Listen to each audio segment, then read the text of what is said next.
bienvenue dans cet unboxing de la RTX 4070. Une carte graphique que j'attendais depuis assez longtemps, parce que malheureusement, il s'est passé quelque chose début de cette année-là qui était pas fort bien. Je l'ai enfin à ma possession, merci beaucoup pour m'avoir aidé infiniment pour pouvoir l'obtenir. Cette carte graphique est équivalente à la RTX 3080 voire 3080 Ti. Waouh!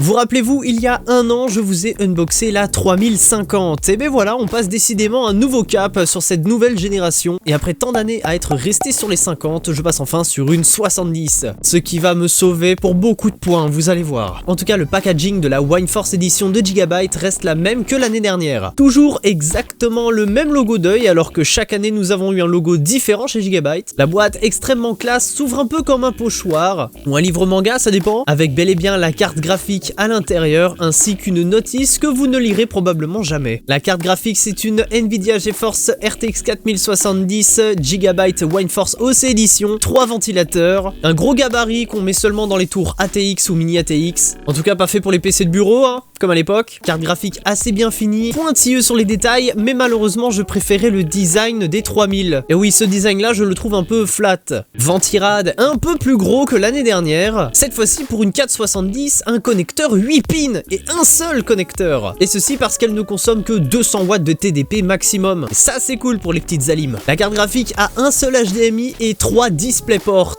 Alors si vous avez deux écrans d'HDMI, anticipez la chose comme moi, achetez-vous un câble DisplayPort vers HDMI. La carte graphique comparée à la RTX 3050, elle a exactement la même largeur, mais par contre elle est beaucoup plus lourde parce qu'elle a un ventirad beaucoup plus massif. L'épaisseur se fait ressentir, les lignes PCI aussi, mais ne vous inquiétez pas, elle n'a pas besoin de support pour tenir dans votre PC. L'équerre rigide au-dessus, qui a d'ailleurs un nouveau style, fait largement l'affaire pour tenir cette carte graphique dans votre boîtier. Donc on va s'empresser de retirer la 3050 du PC et de la remplacer par la 4070. Et le PC s'allume bel et bien, ne vous inquiétez pas, il ne risque pas de brûler. Avant d'avoir remplacé la carte graphique, j'ai au préalable supprimé déjà les anciens pilotes Nvidia pour réinstaller les nouveaux. Je vous conseille de faire ça si vous changez de carte graphique, utilisez l'application DDU. Lien dans la description si vous souhaitez. Une fois les pilotes réinstallés, d'ailleurs, j'ai voulu aller voir sur MSI Afterburner ce que donnait la carte graphique. Et effectivement, MSI ne comprend rien du tout. Pour lui, 3 GHz dans le GPU et 11 000 dans la VRAM, il ne comprend rien à sa vie. Tout dépasse, c'est bizarre.